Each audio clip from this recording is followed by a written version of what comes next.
വളാഞ്ചേരി നഗരസഭയിൽ ഏവരും ഉറ്റുനോക്കുന്ന ഒരു ഡിവിഷനാണ് ഇത്തവണ ഡിവിഷൻ 15 കരിങ്ങലത്താണി. അതിന് സവിശേഷമായ ഒരു രാഷ്ട്രീയ സാഹചര്യം രൂപപ്പെട്ടു എന്നുള്ളതും നിലവിലെ ഡിലിമിറ്റേഷൻ ആ സാഹചര്യത്തെ ഒന്നുകൂടി ബലപ്പെടുത്തി എന്നുള്ളതാണ് വസ്തുത. കഴിഞ്ഞ 2 പതിറ്റാണ്ടായി 4 തവണയായി ഇടതുപക്ഷം നിലനിർത്തി വരുന്ന ഒരു ഡിവിഷനാണ് ഡിവിഷൻ 15 കരിങ്ങലത്താണി. എന്നാൽ പുതിയൊരു രാഷ്ട്രീയ സാഹചര്യം കഴിഞ്ഞ തവണ LDFന് വലിയ വോട്ട് നൽകിയിരുന്ന ഡിവിഷൻ 15 ഒരു ഭാഗം ആരാങ്കുന്നിലേക്ക് മാറിയതും എന്നതുപോലെ തന്നെ കാലങ്ങളായി ഈ ഞാൻ നേരത്തെ ചൂണ്ടിക്കാണിച്ച 4 തവണയായി LDF ജയിച്ചു വരുന്ന സാഹചര്യത്തിൽ SDPI മത്സരരംഗത്ത് ഉണ്ടായിരുന്നില്ല. SDPI ഇത്തവണ മത്സരരംഗത്ത് വന്നു എന്നുള്ളതാണ് ഡിവിഷൻ 15 പോരാട്ടത്തെ പൊതുസമൂഹത്തിൻ്റെ ശ്രദ്ധയിലേക്ക് കൊണ്ടുവരാനുള്ളൊരു കാരണം. അതായത് കഴിഞ്ഞ 4 തവണയും വ്യക്തമായും SDPI വോട്ടുകൾ അവരുടെ മൈന്യൂട്ടായ വോട്ടുകളാണെങ്കിൽ പോലും വളരെ കൃത്യമായി LDF സ്ഥാനാർത്ഥിക്ക് പോൾ ചെയ്തിരുന്നു എന്നുള്ളത് LDF സ്ഥാനാർത്ഥിയും LDF മുന്നണിയും സമ്മതിക്കുന്ന ഒരു കാര്യമാണ്. എന്നാൽ അതിൽ നിന്ന് വ്യത്യസ്തമായി നേരത്തെ ഞാൻ ചൂണ്ടിക്കാണിച്ചതുപോലെ LDF സ്ഥാനാർത്ഥിയുടെ സാന്നിധ്യം എന്ന് മാത്രമല്ല SDPIയുടെ നിരോധിക്കപ്പെട്ട പോപ്പുലർ ഫണ്ടിൻ്റെ സമുന്നതനായ നേതാവിൻ്റെ മകൻ്റെ ഭാര്യയാണ് SDPI സ്ഥാനാർത്ഥിയായി ഇത്തവണ കരിങ്ങലത്താണിയിൽ മത്സരിക്കുന്നത്. അതുകൊണ്ട് തന്നെ LDF സ്ഥാനാർത്ഥിയുടെ വിജയത്തിൽ ഒരു നേരിയ ആശങ്ക രേഖപ്പെട്ട ഒരു സാഹചര്യം നമുക്ക് അവിടുന്ന് ലഭ്യമാകുന്നുണ്ട്. ഒരു കാര്യം വളരെ വ്യക്തമാണ്. ആ വ്യക്തം എന്ന് പറഞ്ഞാൽ അവിടുത്തെ നല്ലൊരു ശതമാനം ആളുകൾ ഒരു മാറ്റം ആഗ്രഹിക്കുന്നുണ്ട്. അതാണ് വളാഞ്ചേരി ഉറ്റുനോക്കുന്നത്. 4 തവണയായി അതായത് 2 പതിറ്റാണ്ട് നിലനിർത്തി പോന്നിരുന്ന ഡിവിഷൻ 15 കരിങ്ങലത്താണി ഇത്തവണ ഒരു മാറ്റം സംഭവിക്കുമെന്നാണ് പബ്ലിക്കിൽ പൊതുവെ നടന്നു വരുന്ന സംസാരം. ഏതായിരുന്നാലും നെക്ക് മത്സരമാണ്, 50-50 മത്സരം. എങ്കിലും ചേർത്ത് പറയണല്ലോ, ഒരു നേരിയ എഡ്ജ് ഇന്നും LDF അവകാശപ്പെടുന്നുണ്ട്. നാളെ അക്കാര്യം കൃത്യമായിട്ടും വ്യക്തമായും നാളെ അക്കാര്യം പുറത്തു വരും. റിസൾട്ട് വന്നതിന് ശേഷം പറയാവുന്ന ഒരു ഡിവിഷനാണ് ഡിവിഷൻ 15 കരിങ്ങലത്താണി. ഇനി ഞാൻ സംസാരിക്കുന്നത്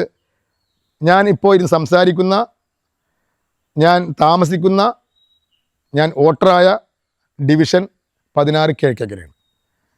കിഴക്കേക്കരയുടെ രാഷ്ട്രീയ സാഹചര്യം അതിന് ചരിത്രം എടുത്ത് പരിശോധിച്ചാൽ ഒറ്റപ്പെട്ട ചില സാഹചര്യം ഒഴിവാക്കിയാൽ 1-2 തവണത്തെ സാഹചര്യങ്ങൾ ഒഴിവാക്കിയാൽ വ്യക്തമായ ഒരു UDF മേധാവിത്വം നിലനിൽക്കുന്ന ഒരു ഡിവിഷനാണ് ഡിവിഷൻ കിഴക്കേക്കര 16 കഴിഞ്ഞാണ് 15 16 കിഴക്കേക്കര. ഈ കിഴക്കേക്കര കിഴക്കേക്കരയുടെ ഒരു പൊതുസ്വഭാവം പൊതുവെ അത്തരത്തിലൊരു സ്വഭാവം നമുക്ക് കാണാൻ കഴിയുന്നതാണ്. അസംബ്ലിയിലും പാർലമെൻറ്റിലും 150-200 ലീഡ് വരുന്ന ഒരു ബൂത്താണ് കിഴക്കേക്കര. അത് കിഴക്കേക്കര മാത്രമല്ല, നമുക്ക് പല ഡിവിഷനുകൾ നോക്കിയാണ്.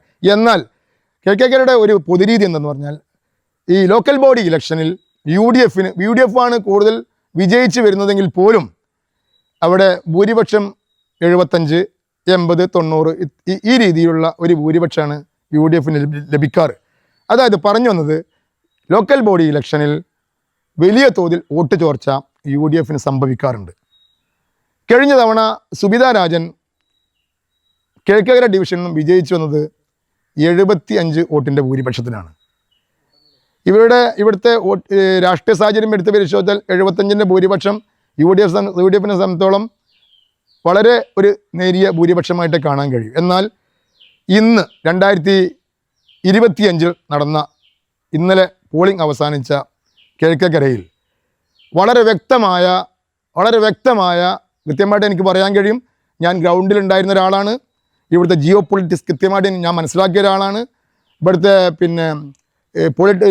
വോട്ടിംഗ് പാറ്റേൺ എടുത്ത് പരിശോധിച്ചാൽ വളരെ കൃത്യമായിട്ട് വ്യക്തമായൊരു ലീഡ്, വ്യക്തമായൊരു ഭൂരിപക്ഷം, ഒരു വിജയം സുനിശ്ചിതമായ ഒരു ഡിവിഷനാണ്. UDFന് വ്യക്തമായ വിജയം ഉറപ്പിച്ച നഗരസഭയിലെ ഒരു ഡിവിഷനാണ് കിഴക്കേക്കര. ഇവിടെ LDFും UDFുമാണ് പ്രബലമായ 2 മുന്നണികളാണ് നേർക്കുനേർ മത്സരിക്കുന്നതെങ്കിലും ഇവിടെ സർവതന്ത്ര സ്വതന്ത്രനായി ഒരു സ്ഥാനാർത്ഥി കൂടി മത്സരിക്കുന്നുണ്ട്. പക്ഷേ എങ്കിലും ആ സ്ഥാനാർത്ഥിക്ക് മുന്നണികൾക്കെതിരെ ഒരു വെല്ലുവിളി ഉയർത്താൻ സാധിക്കുമെന്ന് നമ്മൾ കരുതുന്നില്ല. എങ്കിലും അദ്ദേഹത്തിൻ്റെ സാന്നിധ്യം അറിയിക്കാൻ ഇവിടെ മത്സരരംഗത്തുണ്ട്. എങ്കിലും LDFും UDFും തമ്മിലുള്ള ഒരു പോരാട്ടത്തിൽ വ്യക്തമായൊരു ഭൂരിപക്ഷത്തോടെ ഇവിടെ UDF വിജയിച്ചു വരും. വിജയിക്കുന്ന പട്ടികയിൽ UDFിൻ്റെ വിജയിക്കുന്ന പട്ടികയിൽ തീർച്ചയായിട്ടും കിഴക്കേക്കര അതിനെ അടയാളപ്പെടുത്തും എന്നാണ് ഇതുമായി ബന്ധപ്പെട്ട് 16മായി ബന്ധപ്പെട്ട് പറയാനുള്ളത്. അടുത്തതായി നമുക്ക് പറയാനുള്ളത് ഡിവിഷൻ 17 ആലിഞ്ചുവടാണ്. ആലിഞ്ചുവടിൻ്റെ പിന്നെ രാഷ്ട്രീയ പശ്ചാത്തലം, ചരിത്രം വ്യക്തമായ UDF മേധാവിത്വം പുലർത്തുന്ന ഒരു ഡിവിഷനാണ്. കഴിഞ്ഞ തവണ അവിടെ മത്സരരംഗത്തുണ്ടായിരുന്നത് ഈസ മാസ്റ്ററാണ്.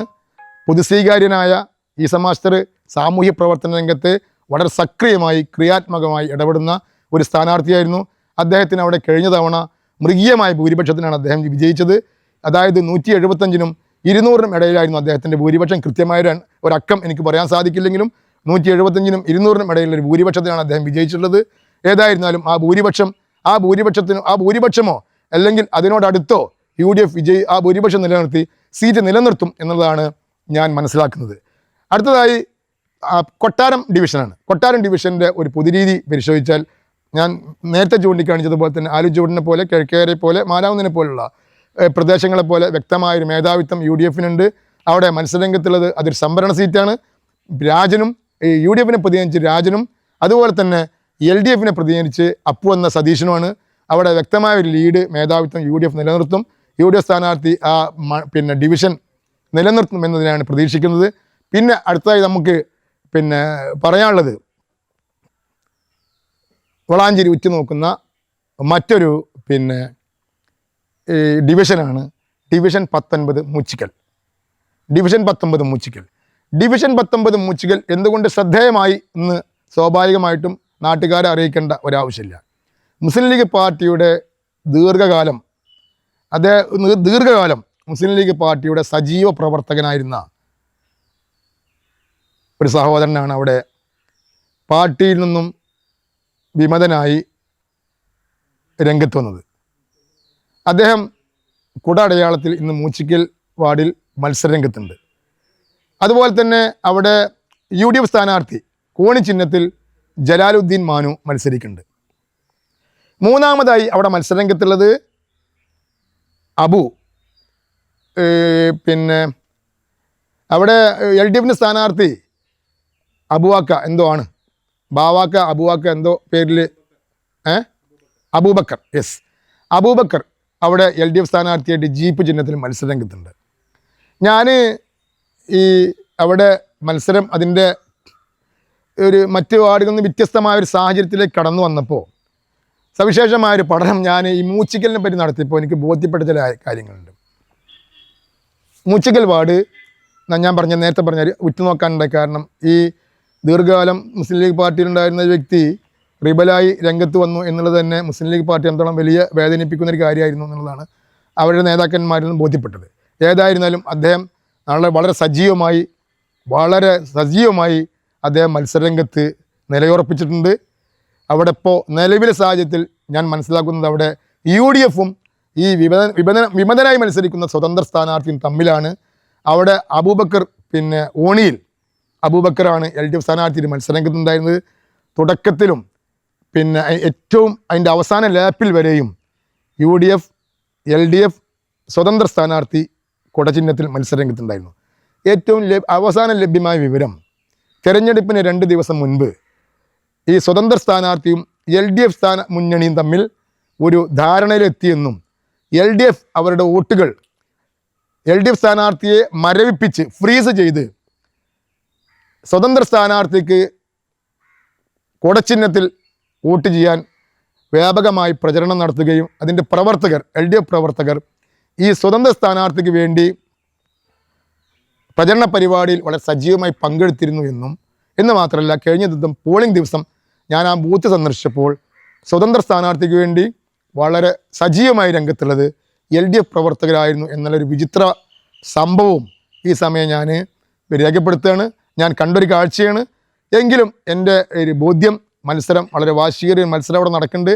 തീർച്ചയായിട്ടും മുസ്ലിം ലീഗ് പാർട്ടിയെ സംബന്ധിച്ചോളം UDF മുന്നണിയെ സംബന്ധിച്ചോളം അവരുടെ പ്രസ്റ്റേജ് മത്സരം നടക്കുന്ന നഗരസഭയിലെ 34 ഡിവിഷനുകളിൽ അവിടെ പ്രസ്റ്റേജ് മത്സരം നടക്കുന്ന ഒരു ഡിവിഷനാണ് പിന്നെ ഈ മറ്റേ മൂച്ചിക്കൽ വാർഡ്.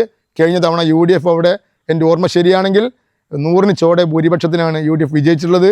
എങ്കിലും ഏറ്റവും ഒടുവിലത്തെ റിപ്പോർട്ട് പ്രകാരം നേരിയ ഒരു ഭൂരിപക്ഷത്തിന് സ്വതന്ത്ര സ്ഥാനാർത്ഥിയുടെ വെല്ലുവിളിയെ LDFൻ്റെ രാഷ്ട്രീയ വെല്ലുവിളിയെ UDF സ്ഥാനം മറികടന്ന് ആ സീറ്റ് നിലനിർത്തും എന്നുള്ളതാണ് ഞാൻ പിന്നെ മനസ്സിലാക്കുന്നത്. ഈ നാളെ പോളിങ്ങിൻ്റെ റിസൾട്ട് വരുമ്പോൾ നമുക്ക് ആളുകൾ ഉറ്റുനോക്കുന്ന ഈ മൂച്ചിക്കൽ പിന്നെ വാർഡിൻ്റെ ഫലം കൃത്യമായിട്ട് എല്ലാവർക്കും ബോധ്യപ്പെടും. അടുത്തതായി ഡിവിഷൻ 20 ഡിവിഷൻ 20 മുക്കിലപ്പീടികയാണ്. മുക്കിലപ്പീടിക മത്സരരംഗത്തുള്ളത് UDFും LDFും തമ്മിലാണ്. നമ്മുടെ നാട്ടിലെ പ്രബലമായ 2 രാഷ്ട്രീയ മുന്നണികളാണ്. അവിടെ പിന്നെ നിരവധി വർഷങ്ങളായി കഴിഞ്ഞ വർഷവും അതിന് മുൻപത്തെ വർഷവും പിന്നെ അവിടെ LDFിൽ നിന്നും സീറ്റ് പിടിച്ചെടുത്തതിന് ശേഷം UDF ആ സീറ്റ് നിലനിർത്തി വരുന്ന ഒരു പിന്നെ ഡിവിഷനാണ്. ഈ മുൻ കൗൺസിലർ പിന്നെ മുജീബ് റഹ്മാനാണ് UDF സ്ഥാനാർത്ഥി. പിന്നെ LDF സ്ഥാനാർത്ഥി മുളമുക്കിൽ മുഹമ്മദ് അലി എന്ന ഒരു സ്ഥാനാർത്ഥിയാണ്. തെറ്റുണ്ടെങ്കിൽ പിന്നെ എൻ്റെ പ്രേക്ഷകർ എൻ്റെ മാന്യന്മാരായ പ്രേക്ഷകർ തിരുത്തുമെന്ന് കരുതുന്നു. എങ്കിലും അത് കൂടുതൽ നമുക്കത് ആ പിന്നെ ഡിവിഷനെക്കുറിച്ച് ചർച്ചയ്ക്ക് പ്രസക്തിയുണ്ടെന്ന് ഞാൻ മനസ്സിലാക്കുന്നില്ല. കാരണം അവിടുന്ന് ലഭ്യമാവുന്ന ഫീഡ്ബാക്കുകൾ എൻ്റെ അന്വേഷണത്തിൻ്റെ ഭാഗമായി എനിക്ക് മനസ്സിലാക്കാവുന്ന കാര്യം വ്യക്തമായൊരു ലീഡ് അവിടെ UDF സ്ഥാനാർത്ഥി നേടും, ഭൂരിപക്ഷം നേടും. UDF അതിൻ്റെ പ്രതാപം നിലനിർത്തും. അവിടെ ഈ 34 ഡിവിഷനുകളിലും UDF വിജയിക്കുന്ന പട്ടികയിൽ തീർച്ചയായിട്ടും മുക്കിലപ്പീടിക അതിൻ്റെ സ്ഥാനം നിലനിർത്തും എന്ന് തന്നെയാണ് ഞാൻ മനസ്സിലാക്കുന്നത്. നമ്മൾ ഇപ്പോൾ ഇനി ഡിവിഷൻ 21 നമ്മൾ പിന്നെ ഇനി നാളെ നടക്കുന്ന ഫലപ്രഖ്യാപനത്തിന് മുമ്പ് നടക്കുന്ന ഈ വിശകലനത്തിൽ നമ്മൾ പറയാൻ പോകുന്നത്. ഞാൻ നേരത്തെ ചൂണ്ടിക്കാണിച്ചതുപോലെ പൈങ്കണ്ണൂർ മേഖലയിൽപ്പെട്ട പ്രധാനപ്പെട്ട ഇടതുപക്ഷ സ്വാധീന മേഖലയാണ് ഇന്നത്തെ ഡിവിഷൻ 21 പൈങ്കണ്ണൂർ. എക്കാലവും വലിയ സ്വാധീനമുള്ള LDFന് സ്വാധീനമുള്ള മേഖലയാണ് പൈങ്കണ്ണൂർ. ആ പൈങ്കണ്ണൂരിൽ ചരിത്രത്തിലെ ഒരു പക്ഷേ വലിയൊരു ചരിത്ര ഫലപ്രഖ്യാപനമാണ് കഴിഞ്ഞ 2020 നടന്ന ഇലക്ഷൻ റിസൾട്ട്.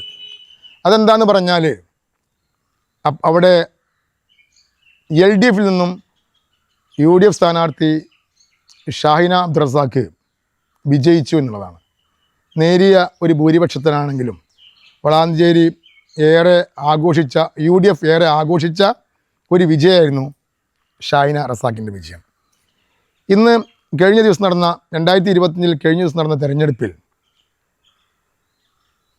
ഇത്തവണത്തെ മത്സരം അവിടെ ഷാഹിനയുടെ മുൻ കൗൺസിലർ ഈ നിലവിലെ കൗൺസിലറുടെ ഭർത്താവ് അബ്ദുറസാഖ് കുരിപ്പറമ്പിലാണ് UDF സ്ഥാനാർത്ഥിയായി രംഗത്തുള്ളത്. LDF സ്ഥാനാർത്ഥിയായി വളാഞ്ചേരിയിലെ വളരെ സീനിയർ പൊളിറ്റീഷ്യനായ CPMൻ്റെ സമുന്നതനായ പ്രാദേശിക നേതാവായ N വേണുഗോപാലാണ് മത്സരിക്കുന്നത്. പലയിടങ്ങളിലും BJP സ്ഥാനാർത്ഥികളെ പോലെ BJP സ്ഥാനാർത്ഥിയും അവിടെ മത്സരരംഗത്തുണ്ട്. ഏതായിരുന്നാലും ഡിവിഷൻ 21 പൈങ്കണ്ണൂരിൽ മത്സരരംഗത്തുള്ളത് 2 പ്രബലമായ മുന്നണികളാണ്. അബ്ദുറസാഖ് കൂരിപ്പറമ്പിലും സഖാവ് N വേണുഗോപാലാണ്. അവിടെ ലഭ്യമായ വിവരമനുസരിച്ച് നെക്കൻ നെക്കാണ് മത്സരമെങ്കിലും അവിടെ എനിക്ക് കിട്ടിയ വിവരത്തിൻ്റെ അടിസ്ഥാനത്തിൽ നേരിയ ഒരു എഡ്ജ് ഒരു വേള LDFിനുണ്ട്. LDF സീറ്റ് തിരിച്ച് പിടിക്കും എന്നുള്ളതാണ് LDF വൃത്തങ്ങളിൽ ലഭ്യമാവുന്ന വിവരം. മറ്റൊന്ന് ഡിവിഷൻ 22 ഡിവിഷൻ 22 നിരപ്പ് വളാഞ്ചേരിയുടെ പ്രാദേശിക ലോക്കൽ ബോഡി ഇലക്ഷനിൽ എന്നും വളരെ ശ്രദ്ധേയമായ ഒരു പോരാട്ടം നടക്കുന്ന വാർഡാണ്. വളരെ വ്യക്തമായ ഭൂരിപക്ഷം വളരെ വ്യക്തമായ വിജയം ഉറപ്പിക്കുന്ന LDFിൻ്റെ ഒന്നാമത്തെ ഡിവിഷനിൽ ഒന്നാണ് നിരപ്പ്. എക്കാലവും വ്യക്തമായ CPM സ്വാധീനമുള്ള മേധാവിത്വമുള്ള ആ വാർഡിൽ എന്നാൽ മറിച്ചൊരു സാഹചര്യം രൂപപ്പെട്ടു. കഴിഞ്ഞ തവണ LDF അവിടെ വിജയിച്ചത് നേരിയ ഭൂരിപക്ഷത്തിനാണ്.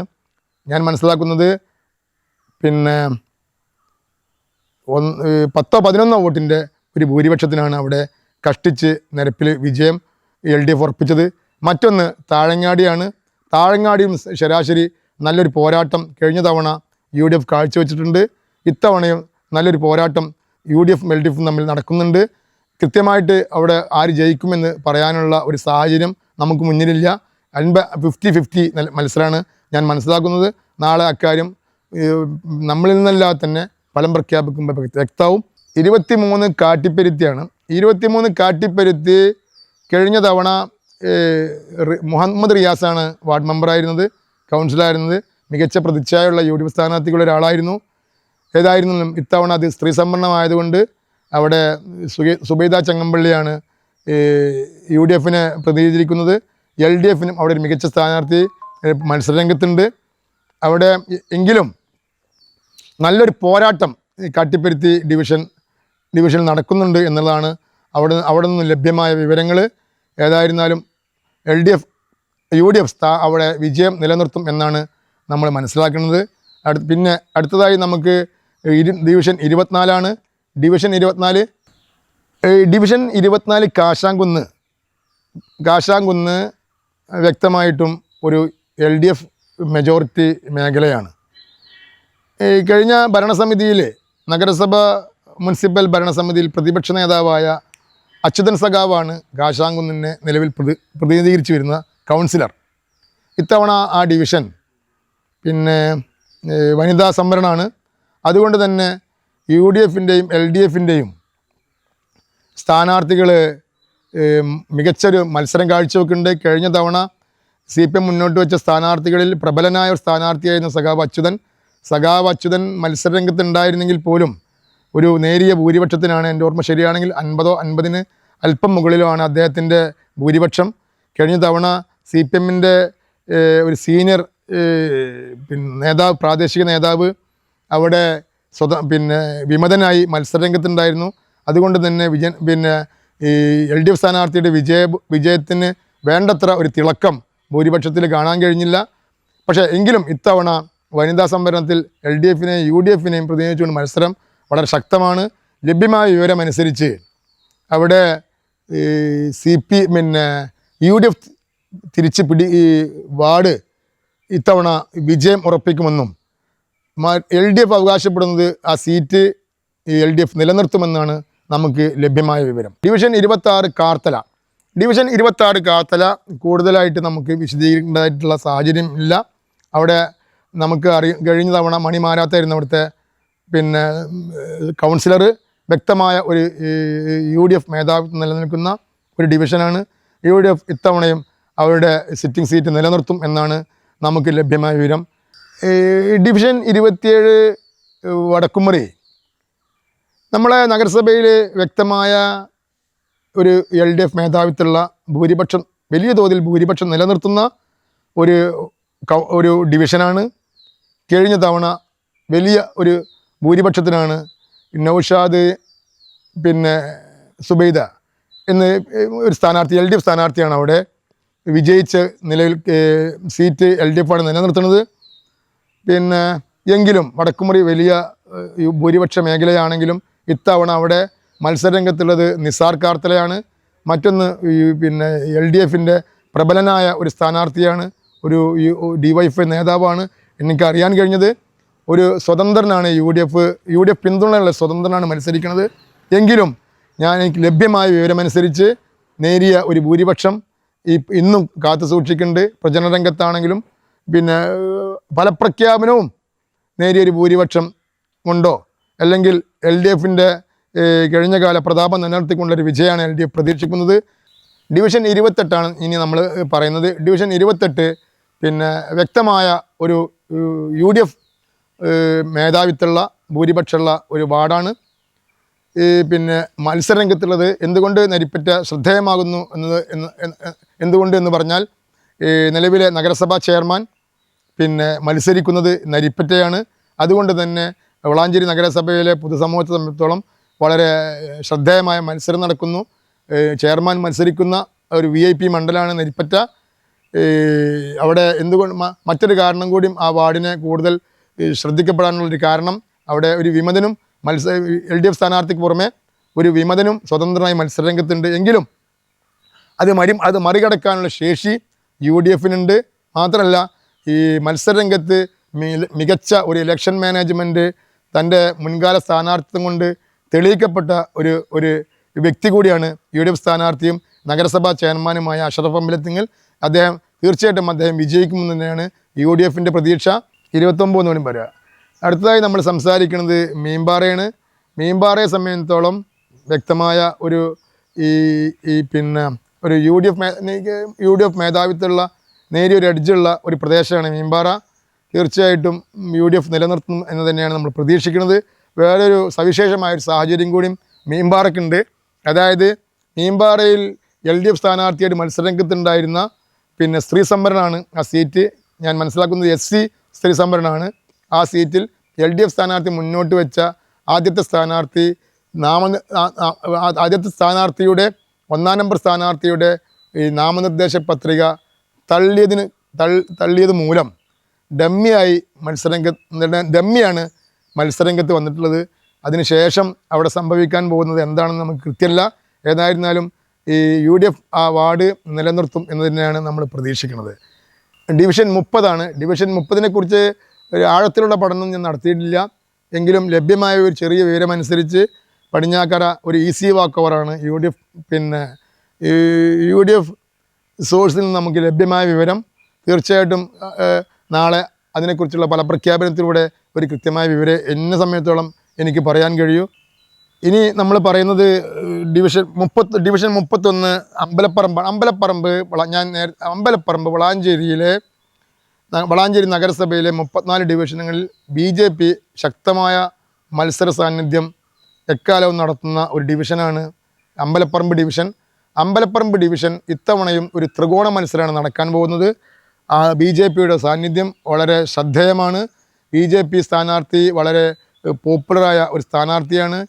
ഈ പരിസര പ്രദേശങ്ങളെക്കുറിച്ച് കൃത്യമായ ബോധ്യമുള്ളൊരു സ്ഥാനാർത്ഥിയാണ്. അതുകൊണ്ട് തന്നെ ആ മത്സരം വളാഞ്ചേരി നഗരസഭ ഉറ്റുനോക്കുന്നുണ്ട്. അവിടെ UDFും BJPയും LDFും തമ്മിലാണ് മത്സരം. കഴിഞ്ഞ തവണ നേരിയ ഭൂരിപക്ഷത്തിനാണ് UDF സ്ഥാനാർത്ഥി അവിടെ വിജയിച്ചത്. ഇത്തവണയും UDF ആ സീറ്റ് നിലനിർത്തും എന്നാണ് നമുക്ക് അറിയാൻ കഴിഞ്ഞ വിവരം. എന്നാൽ BJP ഇത്തവണ അമ്പലപ്പറമ്പിൽ ഒരു പുതിയ സീറ്റിലൂടെ നഗരസഭയിൽ അവരുടെ സജീവ സാന്നിധ്യം അറിയിക്കുമെന്നാണ് BJP അവരുടെ വൃത്തങ്ങളിൽ നിന്നും പുറത്തേക്ക് വരുന്ന വാർത്തകൾ. ഏതായിരുന്നാലും അക്കാര്യം നമുക്ക് നാളെ വ്യക്തവും. കോതോളും തന്നെ വളാഞ്ചേരിയിൽ വളരെ ശ്രദ്ധിക്കപ്പെടുന്നൊരു ഡിവിഷനാണ്. അതിന് സവിശേഷമായ രാഷ്ട്രീയ സാഹചര്യം രൂപപ്പെട്ടത് കഴിഞ്ഞ തവണ കോതോളിൽ നിന്നും വിജയിച്ചു വന്നത് മുൻ CPM പ്രവർത്തകനും പിന്നീട് വിമതനായി മത്സരിച്ച സദാനന്ദൻ കോട്ടീരിയുടെ സാന്നിധ്യമാണ്. സദാനന്ദൻ കോട്ടീരി കഴിഞ്ഞ തവണ 77 വോട്ടിൻ്റെ ഭൂരിപക്ഷത്തിന് CPMൻ്റെ ഔദ്യോഗിക സ്ഥാനാർത്ഥി സന്തോഷ് കോട്ടീരിയെ പരാജയപ്പെടുത്തി. എന്ന് മാത്രമല്ല 3-ാം സ്ഥാനത്താണ് നാട്ടിലെ പ്രബലമായ UDF മുന്നണി അവിടെ അവരുടെ സാന്നിധ്യം അറിയിച്ചത്. ഇത്തവണയും വളരെ ശ്രദ്ധേയമായൊരു പോരാട്ടം ഈ കോതോളിൽ നടക്കുന്നുണ്ട്. സ്ത്രീ സംവരണമായതുകൊണ്ട് നിലവിലെ കൗൺസിലർ സദാനന്ദൻ്റെ ഭാര്യയാണ് മത്സരരംഗത്തുള്ളത്. UDFൻ്റെ പിന്തുണയോട് കൂട്ടാണ് ഈ സദാനന്ദൻ കൗൺസിലറുടെ ഭാര്യ മത്സരരംഗത്തുള്ളത്. വലിയ വെല്ലുവിളി ഉയർത്തിക്കൊണ്ട് അവിടെ സുപ്രിയ മനോജ് അവിടെ LDF സ്ഥാനാർത്ഥിയായി ചുറ്റിക്കരിവാൾ നക്ഷത്രത്തിൽ മത്സരരംഗത്തുണ്ട്. നേരിയ എഡ്ജ് ലഭ്യമായ വിവരമനുസരിച്ച് സുപ്രിയ ഇത്തവണ ആ സീറ്റ് LDF തിരിച്ചു പിടിക്കും എന്നുള്ളതാണ് ലഭ്യമായ വിവരം. 33 വട്ടപ്പാറയാണ്. വട്ടപ്പാറ വളരെ ശ്രദ്ധേയമായൊരു മത്സരം നടക്കുന്നുണ്ട്. വട്ടപ്പാറ കഴിഞ്ഞ തവണ നേരിയ ഒരു എഡ്ജിൽ UDF വിജയിച്ചു വന്ന ഒരു ഡിവിഷനാണ്. അതിന് സവിശേഷമായ ഒരുപാട് രാഷ്ട്രീയ സാഹചര്യങ്ങളുണ്ടായിരുന്നു. അക്കാര്യം ഇവിടെ വ്യക്തമാക്കുന്നതിൽ ചില പരിമിതികളുണ്ട്, വിസ്താര ഭയമുണ്ട്. എന്നാൽ 2015 ഷംസുദ്ദീൻ നടക്കാവിൽ നേരിയ ഭൂരിപക്ഷത്തിന് LDF മുന്നണി സ്ഥാനാർത്ഥിയായി നേരിയ ഭൂരിപക്ഷത്തിന് വിജയിച്ച ഡിവിഷൻ 2020 UDF നേരിയൊരു ഭൂരിപക്ഷം തിരിച്ചു പിടിച്ചതാണ്. ഏതായിരുന്നാലും വളാഞ്ചേരി ഉറ്റുനോക്കുന്ന വലിയൊരു മത്സരം നടക്കുന്ന ഒരു ഡിവിഷനാണ് ഡിവിഷൻ 33 വട്ടപ്പാറ. ഇത്തവണ 2000 കൗൺസിലറായി വിജയിച്ചു വന്ന ഷംസുദ്ദീൻ നടക്കാവിലാണ് ഇത്തവണ വട്ടപ്പാറയിൽ മത്സരിക്കുന്നത്. വളാഞ്ചേരി ഏറെ ഉറ്റുനോക്കുന്നുണ്ട്. രാഷ്ട്രീയ പ്രാധാന്യത്തിനപ്പുറം ഉറ്റുനോക്കുന്ന ഒരു ഡിവിഷനാണ് ഡിവിഷൻ 33. ഏതായിരുന്നാലും ഞാൻ നേരത്തെ ചൂണ്ടിക്കാണിച്ചതുപോലെ ഒരു പരിധിക്കപ്പുറം ജിയോ പൊളിറ്റിക്സ് ആ മേഖലയെക്കുറിച്ച് അറിയാത്തതുകൊണ്ട് എന്തായിരുന്നാലും നാളത്തെ ദിവസത്തിനായി ഫലപ്രഖ്യാപനത്തിനായി നിങ്ങളെപ്പോലെ ഞാനും കാത്തിരിക്കുകയാണ്. ഡിവിഷൻ 34 ഇനി നമ്മൾ പറയാൻ പോകുന്നത്. കഞ്ഞിപ്പുരയാണ് ആ ഡിവിഷനിൽ ഞാൻ മനസ്സിലാക്കിയെടുത്തോളം വളരെ വ്യക്തമായ മേധാവിത്വം UDF നിലനിർത്തുന്നൊരു മണ്ഡലമാണ്, ഒരു ഡിവിഷനാണ്.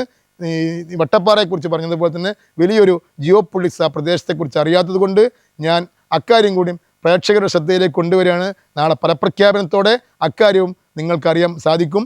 ഏതായിരുന്നാലും എൻ്റെ ശബ്ദം എൻ്റെ ഇത്രയും നേരം കേട്ടിരുന്ന എല്ലാ മാന്യ പ്രേക്ഷകർക്കും എല്ലാവിധ ഭാവങ്ങളും അഭിവാദ്യങ്ങളും അർപ്പിക്കുന്നു. വല്ല പിഴവുകളോ സ്ഖലിതങ്ങളോ സംഭവിച്ചിട്ടുണ്ടെങ്കിൽ നിങ്ങളത് ക്ഷമിക്കുമെന്ന പ്രതീക്ഷയോടെ എല്ലാ മാന്യ പ്രേക്ഷകർക്കും നന്ദി, നമസ്കാരം, ജയ് ഹിന്ദ്.